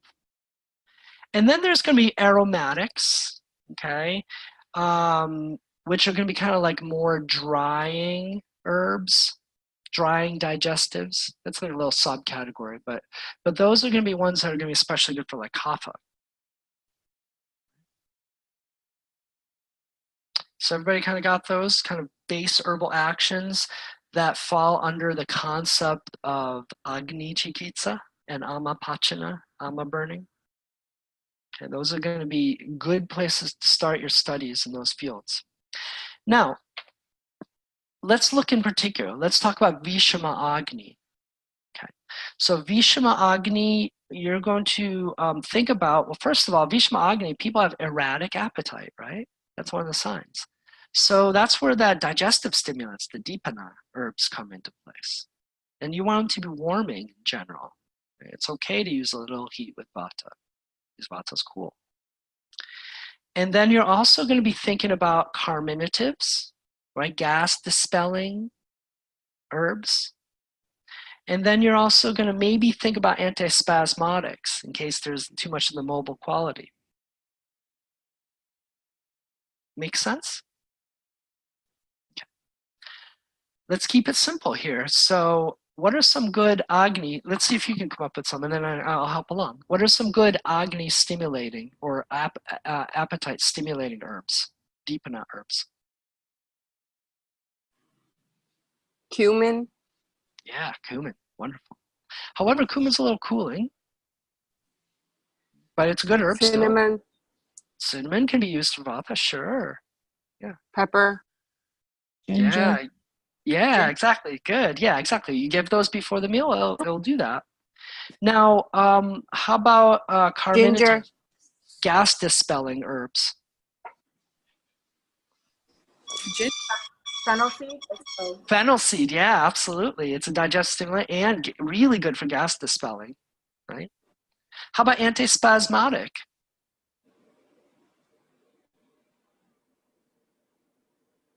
Say fennel again. Yeah, as well as cumin, right? So very, very good there. You know, those are very, very good herbs. So those are, you know, CCFT, for instance, is a great combination. Let's look at one of the kind of common things, right? What are some of the common things we give as recommendations? We give like pickled ginger beforehand because it has salty flavor, it has a little sour flavor, and it has the kind of pungent. Great. That will stimulate the digestion, right? Salts are helpful because they are kind of carminative and antispasmodic, and they're kind of heating, and the sour flavor has those effects too. And then, of course, they're all those things are appetite stimulating, right? So what a great thing to give beforehand. Now, if there's a lot of ama, you want to also maybe give something at the end of the meal, or maybe that's when you would give it. If they have an okay appetite, but they have a lot of ama, then you may have to like then use at the end of the meal as ama pacha. Right? Now, how about for pitta? For pitta, you want to do appetite stimulants because someone could have low appetite with pitta, but that's often not the case in, let's say, Tikshna Agni. Right? But if it's a Manda Agni due to pitta, then you would need that. But if we're thinking about Tikshna, like classical Tikshna Agni, right, it's going to be a ravenous appetite. So another category of herbs can fall into here, demulcents, things that are sweet and soothing. And then you got to think about Deepana herbs, but cooling Deepana herbs. Okay, ones that stimulate the appetite but are cooling. Okay, and so there's a subcategory. Most are hot, but there's definitely some cooling ones. And then there's bitter tonics. Bitter tonics are often share that cooling Deepana quality. Okay, so that'd be used more for like a Tikshna Agni situation. So let's think of some. So of CCF, where are we going to find the one that fits the bill there? Coriander? Yeah, coriander. Right? Coriander is a great example of that. And it has a little bit of bitterness too, right? How about something else that we give commonly? Not exactly herb or spice, but it is a plant. It's mushy. Aloe. Aloe. Yeah, bitter. It's a bitter tonic, yeah. And it's a cooling kind of digestive stimulant, right? Cumin's good in the sense that it's a cooling digestive stimulant. Right? Fennel too. Right? So CCF is ideal. And if you amp it up with, and if they happen to be also kind of so hot that they're getting ulcers, you want to use some demulcents. Like, what are some good demulcents you want to throw in there maybe? Like licorice root? Yeah, licorice, Licorice. sweet. Yeah. How about some others? Aloe vera is, you've already mentioned that. Yeah, see, I know the more Western, like slippery elm is used. Ah, sure, use some Western. I don't mind. You know, so slippery elm, marshmallow. Yeah, absolutely. Sure. Yeah, feel free. It's okay to, you know, when I'm giving these examples, please, Western's fine too. Mhm. Great. So does that make sense for everybody so far? We're okay? I'm not going too fast. Questions? Would flaxseed work for the? Beautiful. Flaxseed would work for that, right? Why? Because it's soothing, kind of has that slimy guna. And it's sweet taste, right? So it has all those proper qualities for it. Chia seeds also. Sure, chia seeds, absolutely. Yep, soothing, lubricating. Yep. That's what we use a lot for Tikshna Agni when someone has classic signs of this. Beautiful. Good thinking. And then Kapha, Manda Agni. Okay, so Manda Agni, you're going to be thinking about kind of like a lot of Deepana and Panchana, often if there's Ama too. And then you're going to be thinking about aromatics, kind of like the strong, more pungent digestive herbs. Okay, so what are some of those? We've already repeated a lot of them. But think about some strong ones. Trickatoo. Mm-hmm. Garlic. Ginger. What in Trickatoo is the big kicker, or two big kickers in Trickatoo? The pipali and the pepper. Pipali is pretty mellow. Black pepper. The ginger. Ginger, yeah, dried Ginger and pepper. ginger. Yeah, and the pepper, right? I also heard a couple other things too, right? Garlic. Garlic, yes. Yeah, keep going. What are some other good spicy kind of hot herbs? Stimulate Nutmeg. digestion. Nutmeg, Nutmeg. yeah. Jatifala, yeah. Absolutely. Cinnamon. Cinnamon's good. Mm-hmm. It's a little more mellow, but it can be very strong. Depends where you get it. Clove. Yeah, clove. Perfect. Perfect. Oh, clove, lavanga. That's another herb that's on the 20 list. Forgot about that one. So yes, so you're all on the right track, okay? So how are we going to use this practically? Like when we're seeing clients, you can make teas and you can decide to give it to them before or after. You can make seed mixes. You can tell them to use these spices, predominate them in cooking, right? Okay, so feel free, start working with that as you're learning and creating these monographs and experimenting, okay? So this is where we can really start working with this in this class and in your internship stuff, okay? Everybody clear on that? Okay. One thing I want to mention is a lot of this knowledge, what the method to the madness, besides the herbal actions and why do these herbs fall into this herbal action categories, is because of their rasa and their virya, right? They're either going to be heating or cooling virya. Right? There's more, but let's just keep it simple. And then the rasa, because again, if it's going to be pungent taste, that's going to be this agni dipan. Also amapachan, pungent, right? Bitter is going to help with that, but that's going to be the cooling agni dipan herbs, right? And then yeah, those are the key two that are going to be really, that you're going to see in this deck. Bitters as well as kind of the pungents. Okay, those are going to be key flavors. Of course, the other flavors are helpful too, but those are the key flavors that fall into this. Right? Make sense? Next, let's move on then, and we're going to talk about the next three categories I want to talk about is laxatives, diuretics, and diaphoretics. And if we have time, we can talk about expectorants too. Okay, so laxatives correspond to purisha, right? So purisha or stool, so one of the malas. Diuretics correspond to mutra mala, pee, urine. Diaphoretics correspond to sweat, sveda. And I'm throwing in expectorants because they're really helpful with lungs and getting stuff out that way, kapha, let's say. Okay. Now, the Ayurvedic name for laxative, the Sanskrit is Virachana karma or Virachana herbs, just like the Panchakarma tree, Virachana. So it uses laxatives. The diuretics are called mutrala, conveniently. Diaphoretics are called svedala, conveniently, right? So you already know their action names by what mala on there. Expectorants are a little fancier. It's kasa svasahara. Hara means to eliminate. Kasa means cough. Svasa means difficulty breathing. Right? They eliminate this stuff. Could you please repeat that? Kasa svasa hara. Okay, kasa is cough. Svasa is difficulty breathing. Right? So herbs that fall in that category are generally expectorants. Okay, so let's go ahead and start with laxatives. And I'm going to give you kind of three things to think about with laxatives. So I'll start with that. First of all, mild. Someone has their. I think. Carla, I think you got to just mute it. Right. So there's many ways to think about laxatives. Okay, there's a lot of work that's been put into this subject, but here's some basic three.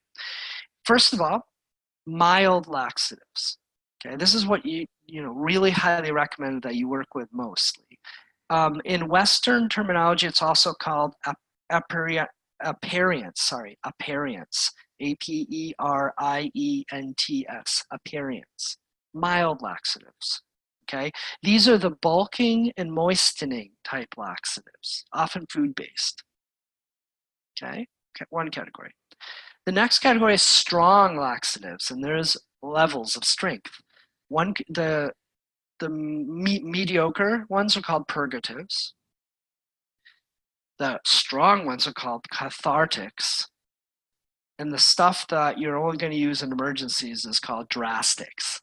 Okay, those are just some Western names for those. But it gives us kind of this gradation, right? Like, we're not going to be really using anything beyond some purgatives occasionally, okay? When we really want to go more towards aperients, because the strong ones are stimulants. They stimulate the nervous system. They can really aggravate vata too.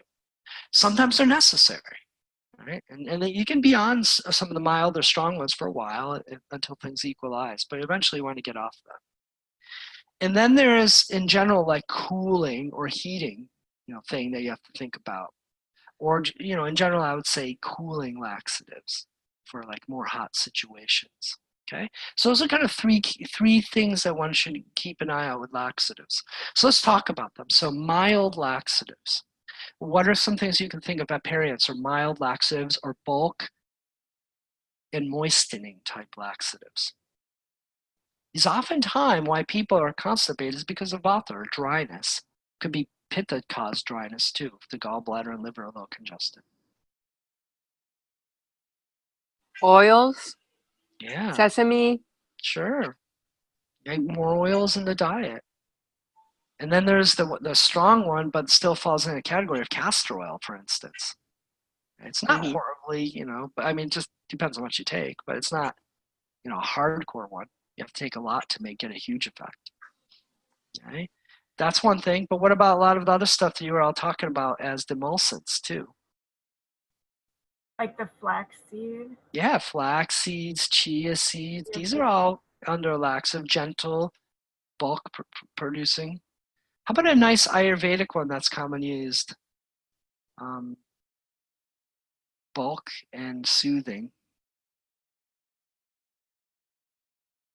Especially Like for rice, I mean, that's not really an herb. I'm just kind of. yeah. Rice, I mean, yeah, it has a sweet VPOC. So one thing we're thinking about here is things that have VPOC, sweet VPOC in particular. But what I'm thinking about is psyllium seed. Sat isabgal, psyllium seed is commonly used in Ayurveda for this. They don't have as much like chia or other things, or flax seeds and so on. But psyllium is a little stronger in those too. Now, raisins, soaked raisins, prunes, milk, right? All good ways to soothe and create bulk, okay? Milk would be more on the moistening side, okay? But if you're encountering dryness, those are all really good ideas to start steering in the diet. And you can use them as anupans.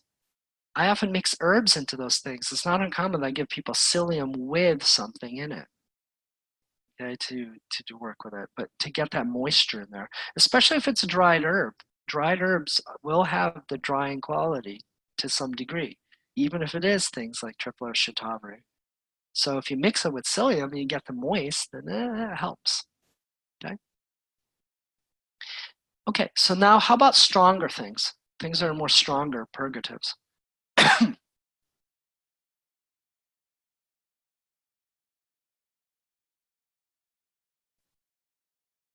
Castor oil. Like Castor oil is, if used in higher amount. What about senna? Yeah. Senna, rhubarb, right? Haritaki, even if used, can be more of a purgative. It's a gentler and more nourishing one, but one of the parts of triplet, I use it a lot. That's one of my favorites for elderly people and postmenopausal women. Haritaki, very nice. Because it's nourishing for vata. It's actually a nourisher, rejuvenator, but a very good laxative, especially if you take about 2 teaspoons of it. You have to have a high enough dose. So triphala. Let's talk about triphala, right? Triphala can be used in this category. However, if you take a small dose, it's going to be more constipating and much more rejuvenative. If you take a higher dose, it becomes a laxative. It's slightly different for people. But when you start getting over a teaspoon to 2 teaspoons, then it starts becoming more obviously laxative, usually. And the fresher you can get it, the better, of course. But yeah, so there's a whole load of things. A lot of stuff that people take on the market is going to fall into these categories. Right? Magnesium, salts, Epsom salt. Do you recommend this should be taken before or after meals? Oh, not during meals, not around meals. They need to. Thank you for clarifying that. They should be taken at least 2 to 3 hours after meals to not interfere with the digestive process. If you take laxatives with a meal, not a good idea. With the exception of like things like milk and just like some raisins or prunes and stuff with meals, that's a different thing. It's mellow, right? The bulk laxatives are much more safer with meals, but these stronger ones, the purgatives, they're going to give you like Vishma Agni, basically it'll stimulate the peristalsis. Okay, within, sometimes very quickly, depends on how fast you take them, but usually within a few hours, they'll start the stimulation of it. It would be better to take them like on an empty stomach during Before or bed at or night. first thing in the morning.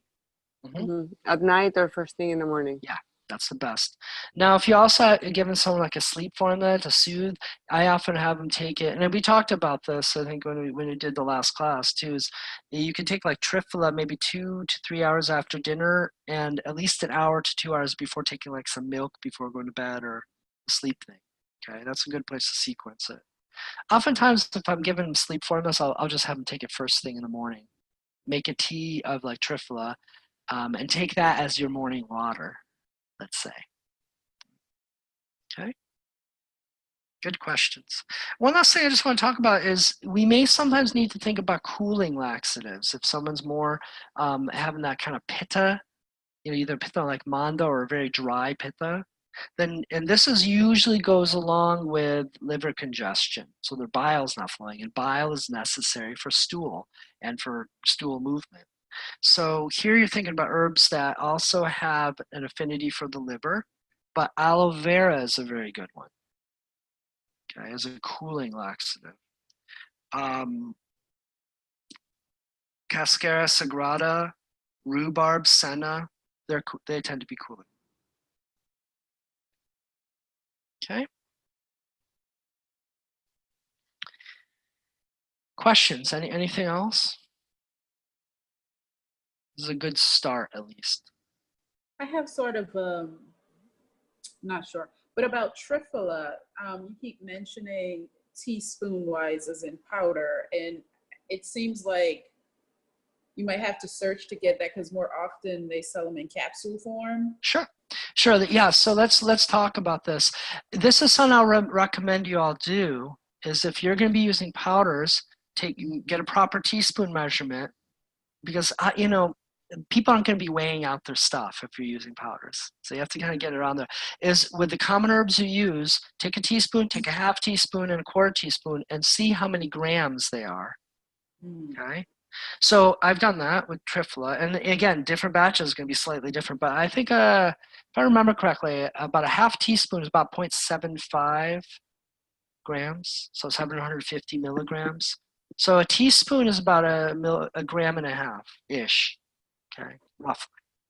So teaspoon may be enough to get laxative effect for some people, but 2 teaspoons would be more than likely. And that's going to be like more like 2.25 grams or something like that. Okay.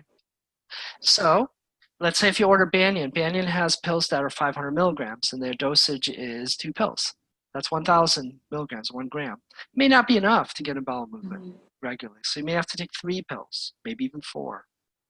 Okay. Okay. Good questions, and an important question. But if you get in a habit, when you have some time, if some of you are starting to accumulate some herbs, a lot of the Ayurvedic herbs, unfortunately, they're going to be in churna or powder form. But you just kind of take a teaspoon, measure it out quickly, and then just keep notes about that, about how much a teaspoon is, so you have an idea.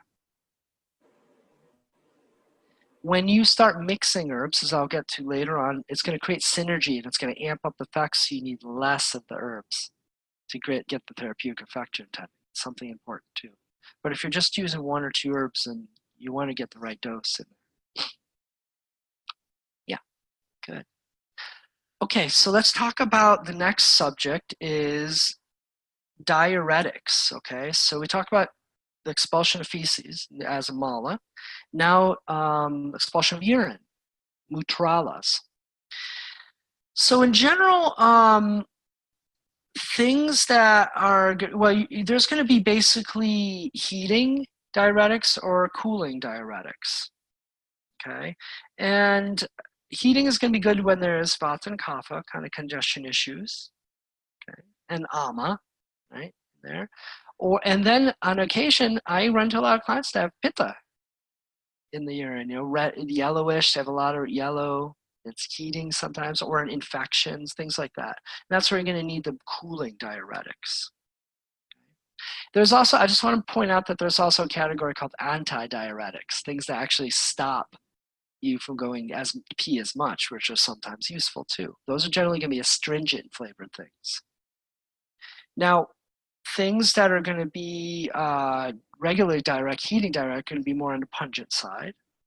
Whereas cooling diuretics will be more like bitter. They'll have pungency too. They need to kind of have that to be diuretic, but they'll also have maybe a little astringency too, but they'll be a little on the bitter side too, in order to pacify pitta. In general, diuretics, one thing to know is that they're going to be dry and rough. You don't want to take diuretics for too long or too strongly, because they will weaken the person. Okay? But they're useful to detoxify, though, for a little while. But you just don't want to be doing it all the time. And I'm not talking about things like coriander or something like that, or like CCFT. That's a very, very mild diuretic. That's something I'm talking about, more stronger diuretics. So if you're taking like higher doses of herbs. So with the diuretics, what are some things that we can think about that would be, let's say, warming diuretics?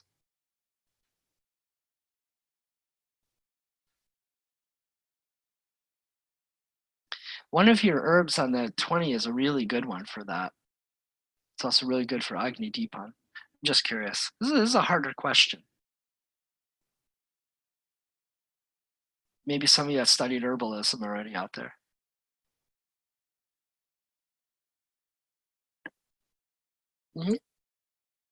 Carla, are you trying to answer?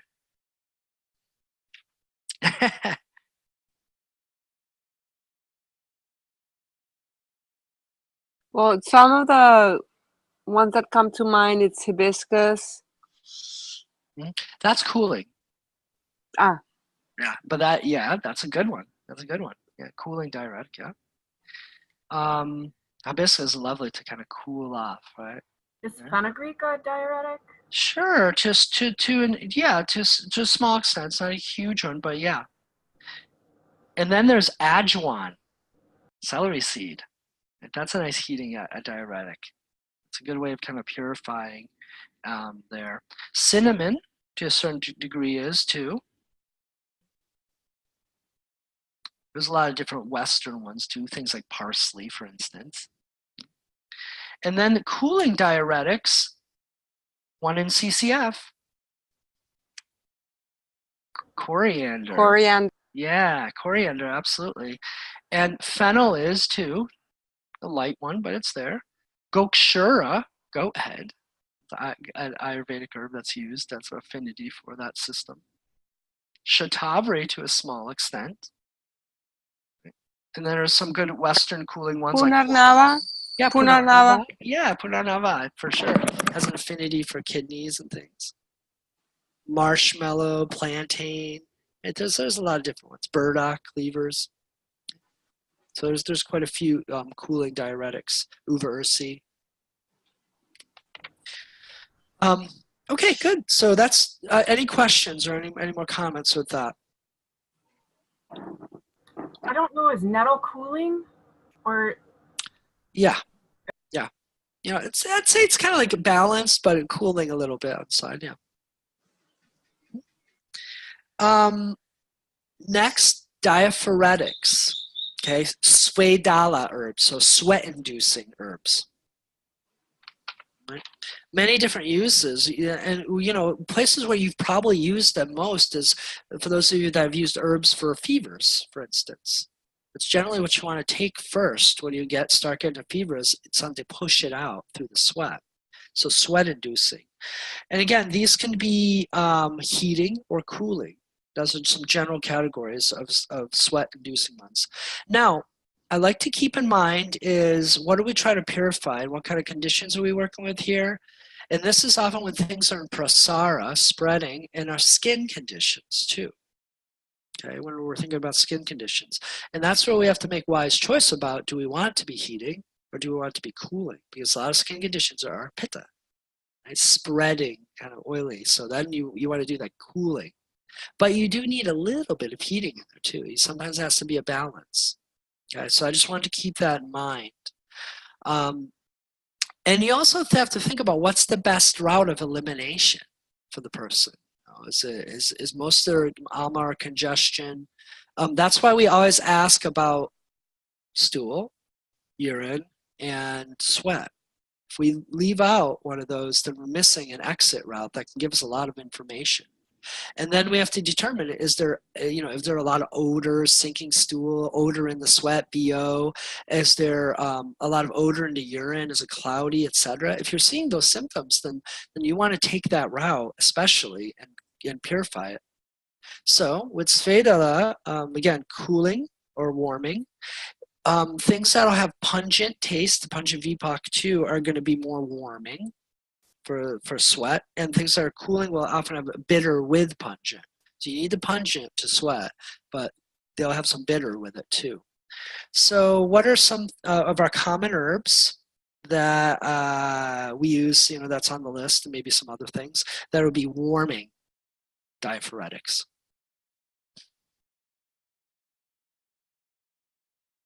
Ginger and the peppers. Ginger, yeah, for sure. Peppers too.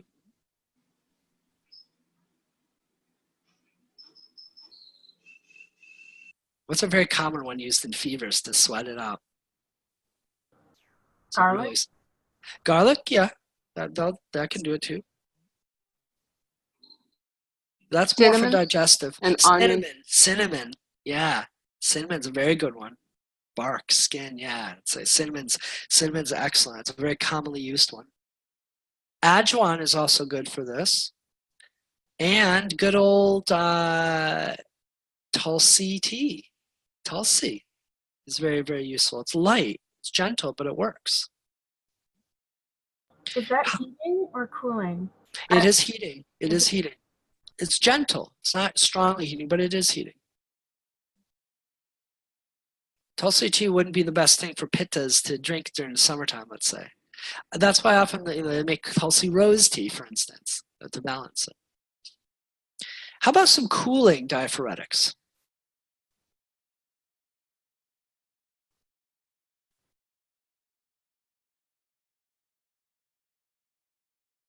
One's in CCF. Does cumin fall into that, or coriander? Coriander. Yeah, cumin isn't exactly a diaphoretic, but coriander is. Yeah, coriander. And cilantro, the green parts, the leafy part of it is useful too, but not as strong as the seed in that sense. How about some Western stuff?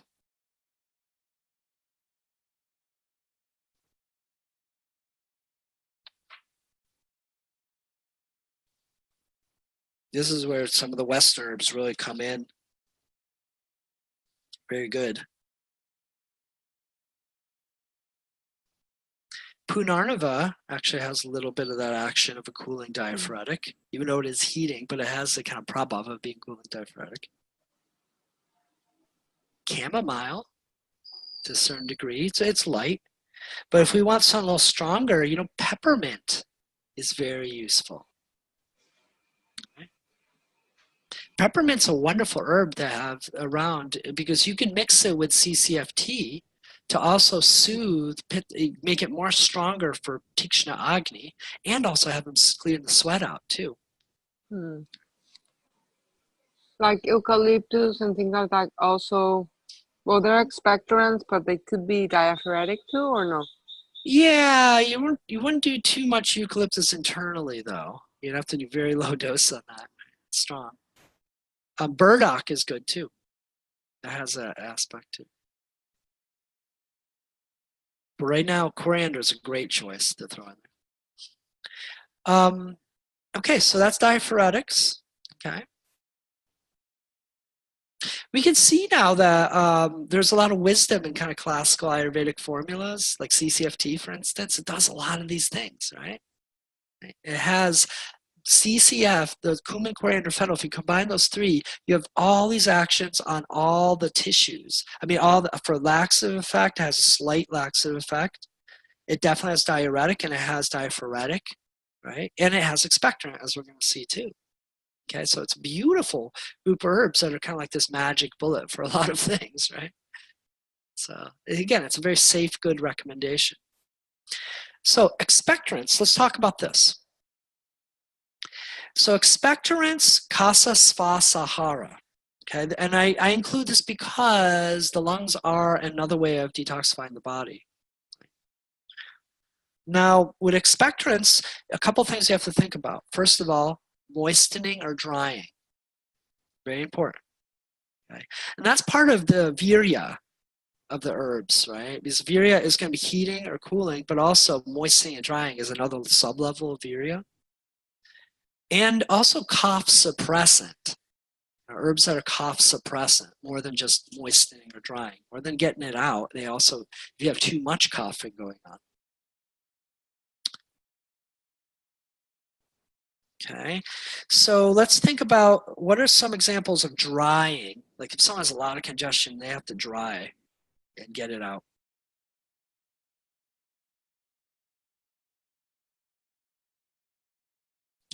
Think about Ginger. Yeah, ginger, especially dry ginger. So in Trickadoo, ginger, black pepper, pipali, those are very good. Cinnamon's useful. Cardamom, black mustard seed, fenugreek. There's a lot. Osha is a classical, like Western one, strong too. How about moistening expectorants?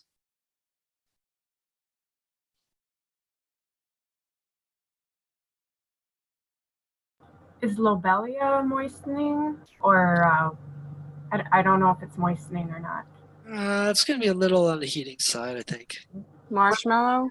Yeah, marshmallow for sure. A lot of your demulcents will fall into that category. Licorice, right? How about of CCF? What would be the moistening one?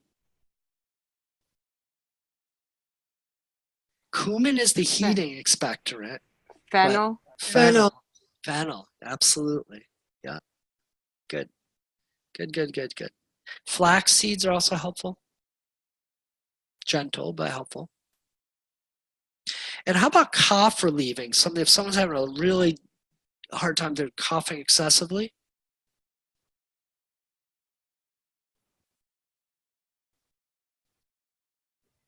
That's when I get out my throat coat and my slippery elm. Yeah, exactly. Okay, yeah, those can help. And licorice is in there. Licorice is a good cough suppressant. There's a great Ayurvedic herb called Vasika, and it's similar to elecampane. It's used for that. Wild cherry. A lot of formulas have wild cherry bark, for instance. There's many more, but that's eucalyptus falls in that category too. Essential oils and stuff, and steams for that. So we've made a beginning. Okay. Anybody have any questions, kind of what we went over before I talk about the monographs, before we end? Do we like where we're going here? Give you a little bit of a start and give you some wisdom about starting to use some of your basic herbs. Okay. So just saying, practically applying this stuff. When you're doing your cases, remember, we're always asking you about Agni and Ama.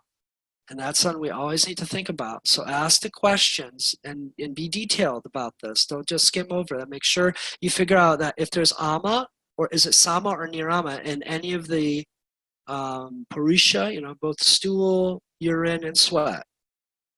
Do they need help there? Do they need diaphragm? Do they need a diuretic? Do they need a laxative? Okay, so then you could pick out of these things, and when we're trying to choose as few herbs as you can that do the most for the people to keep it simple. Okay, so think about that, as well as Agni. Right, we always ask about Agni and Ama in the Jatara Agni, of course, too. So with that already, most every case you can find, pretty much everybody. I'm going to say, it's extremely rare that someone's not going to have an issue in one of those fields. And then you now start having some tools to start working with them. And as we work with herb monograms, you'll have much more information. Sound good? Questions? Yeah.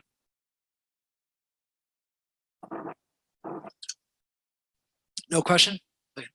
Okay. Sorry, this Yeah, probably be a better question for your next class on this, but you gave me my herbal formula, and I was surprised at how much stuff was in it, and so I was just wondering, like, how does that work with all the synergy, Next class we'll talk about that a little bit, but I am recently, I use a lot of combination stuff. Again, synergy and to address all the different issues and so on.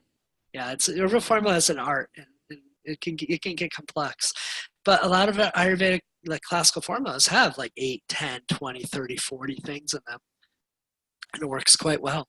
Yeah. Does that It tend takes to like? practice. It takes practice, though. Yeah, I could tell you put a lot of thought into it and a lot of experience. And I was like, I'd never be able to do this. So it's like when I looked at the bag, You're not starting there. Try to do I was like, 4 things maximum. It's simple. yeah. Do you find that when you, because then my fear was if I take all this at once, will I have weird side effects? But is it actually the opposite, that it tends to balance out the side effects, or?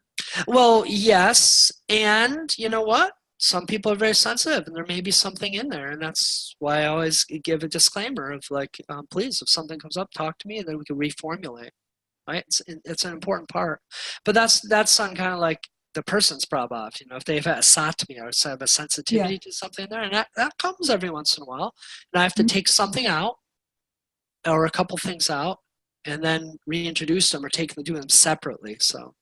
We may have to do that. That's the danger in doing that. But, if it works, then it works really good. So, yeah. Yep. And just like kind of a general comment, when I took the class with KP Khalsa, which was very basic, he just went over like 10 main herbs. Mm-hmm. He said it's always better to try, use an herb than don't do anything at all if you're dealing with something. That was kind of his philosophy, like that it's better to work with these, because he's of course a big fan of herbs, he's an herbalist, that there's almost always a good herb to use, and that it's better to try it than just don't do anything and continue on. Does that make sense? Well, it depends. You got it. As long as you feel you're in the right place, then yeah. And then you can do Upashai therapeutic trial and just, tell the people, hey, if it's not working in a couple days, then please tell me and we'll redo. Right? I do that often. The more I practice, more experience I have, the more I give cautions and warnings to my clients and instruct them of how to communicate with me well about it, because I want to see good results in a week. I want to see something happen. If not, then we need to think about this or up the dosage or so. Yeah. Okay. Okay. So let me talk to you. Okay, I want to spend the last few minutes understanding herbal monographs. Okay, because there's a lot of ways to do this. So just to be clear, one of your homework assignments this week, and we're going to go through this list and assign each of you some of these things, each of you an herb this week and next week also. And between everybody that's here this week and next week and so on, hopefully everybody would get to do 2 herbs, and we'll get our 20 and some of the formulas down. So here's your homework. Okay, let me just pull it out so I can be exact on what I told you to do. So basically, the first one of your post-assignment homeworks is going to be assign a monograph. Yeah, everyone's going to do a monograph, because your workbook, right? You already collected and you saw the terms of created a template for your monograph. Did that make sense? Okay, I'm going to go over that with you in a moment and add some things to it, refine it, let's say. But what I want you to do is create a monograph. So create a template that you can then fill in for the various herbs. So number 1, create the template. Please, please, please make the template in a document that's easily editable, i.e. Word or some other document, that's easily editable. I would like us to create, if someone could spear point this or whatnot, or you can just kind of create a shared Google Drive file. And you deposit your herbal monograph into a shared Google file that's shared with all the students in this class, and me, okay, and me, because I'd love to have those too. That'd be nice. And that way what we can do is, as we're going over herbs, as we're speaking about them, we can add to and edit them, and everyone can share in what we've created. I'm going to do this every time we go do this class, so we'll just get better and better monographs.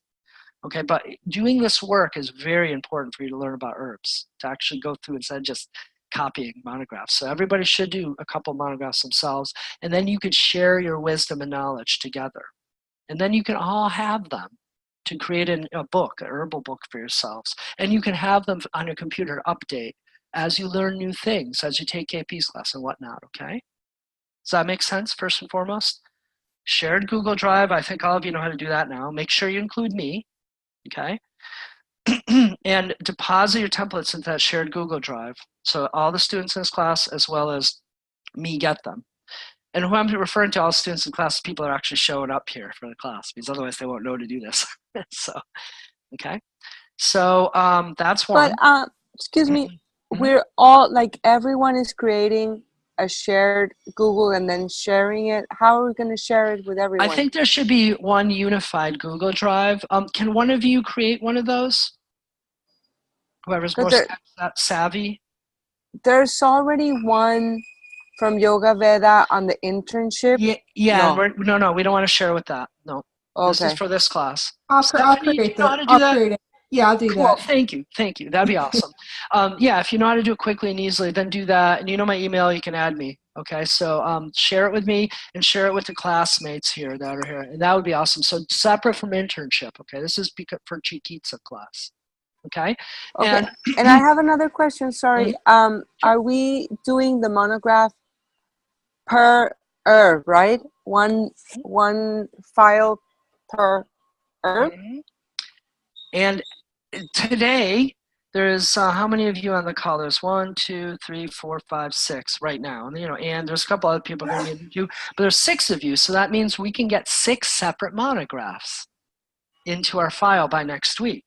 And then next week, I'll assign the rest of the herbs, and hopefully some more people will be on class. And then we'll have all 20 of our Ayurvedic Wellness Council herbs, right?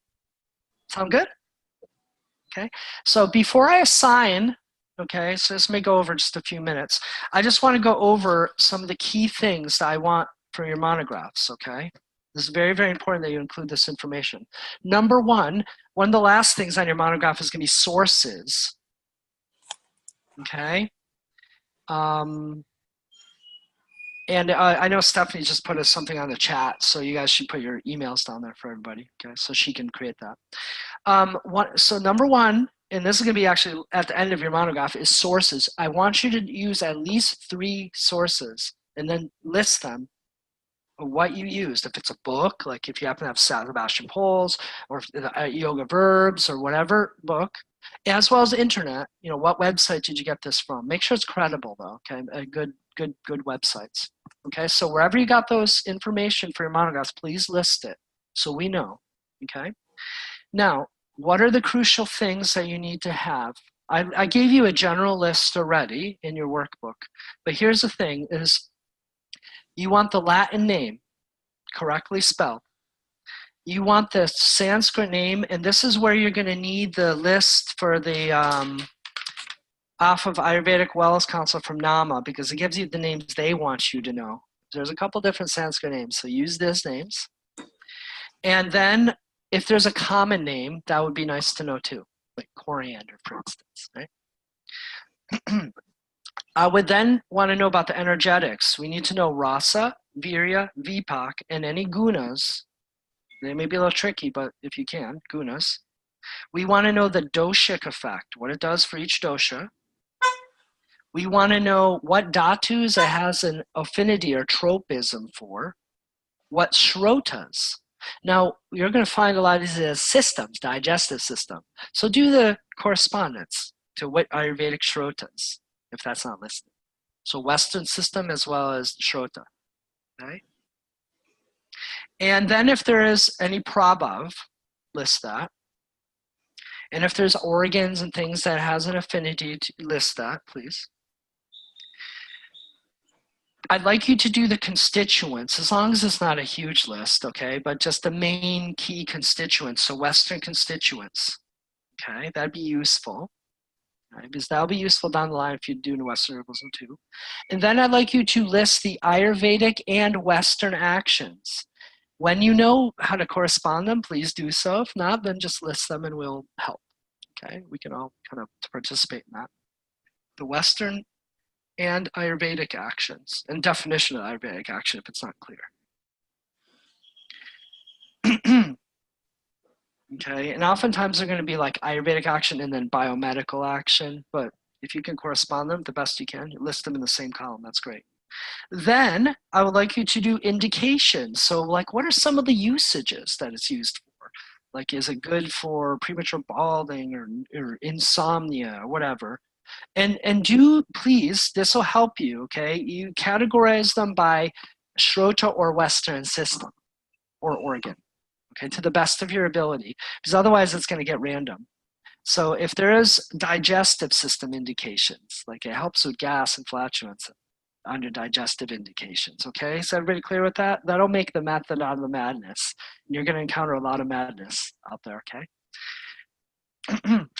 Next, if there's a section about popular combinations, like CCFT for cumin, you know, things like that, then you can list some of that. That'd be useful. Then contraindications, if there's any contraindications. And then safety interactions, like if there's any obvious, you know, well-studied medicine herbal interactions, okay, like ginger and blood thinners medications, for instance. Yeah. I didn't get that. So safety indications. If there's any indications between medicines, like pharmaceuticals and herbs, or anything else that's there, okay? If there's any well-researched safety contraindications with medicinals, okay? Pharmaceuticals. Okay, so two different categories, contraindications, and often it's going to be pregnancy, right? And then safety, like drug-herb interactions, things like that. If there's any common, you know, really well-known documented ones. And then very importantly, dosages. But remember, dosages, the most common form you're going to find these herbs are dosages of powders. Okay, so try to look for powder dosages. You can list also tincture dosages when you find them too. Okay, or sometimes they'll be dried herb ones, that's fine too, but try to get all those information because you're going to be mostly getting them from, like, let's say banyan and powders. It's going to be harder to get to dried herb form, the whole dried herb form. And tinctures is a whole other thing. That's a very unstudied thing these days. There's some people that are doing it with Iraq herbs, but it's more traditional as the churnas and so on. And, you know, if you want to include extra information, notes, fun things, growing habitat, then please do. You know, if you like to, that's optional. If everybody got that? That's the basics for the monograph. That'll give us some good monographs. Okay? So let's go ahead and choose the herbs. To begin with, there's 6 of us in class, so let's start with the first two important formulas. Let's do CCF, and then let's also do, let's do Chikitsa, okay? So who would like cumin? Raise your hand. I don't see 2 people's hands. So, you have to draw straws. I think Heidi, you got it there. So Heidi, you get cumin. Do you want to get coriander? Okay. How about fennel? Who wants fennel? Okay, you got fennel. Okay, good. And then Stephanie and Natalie of Chikitsa, what would you want? I'll take Amalaki. That's Amalaki is not Chikitsa. Oh, sorry, I was thinking. So we have ginger. I'll do Pipoli. You want Pipoli, Stephanie? Yeah. Okay, Yeah. Stephanie, you got Pipoli. Natalie, what would you like? I'll take black pepper. Black pepper, cool. Kali Merch, good. And then ginger. Yeah. I guess there isn't a third person there yet, but that's okay. That's okay. Let's start with that. We'll leave ginger for next, okay? So I have a question. Should I do coriander seed specifically? Yeah, specifically coriander seed. Or coriander? They're not going to be that different. Okay. They're not going to be that different.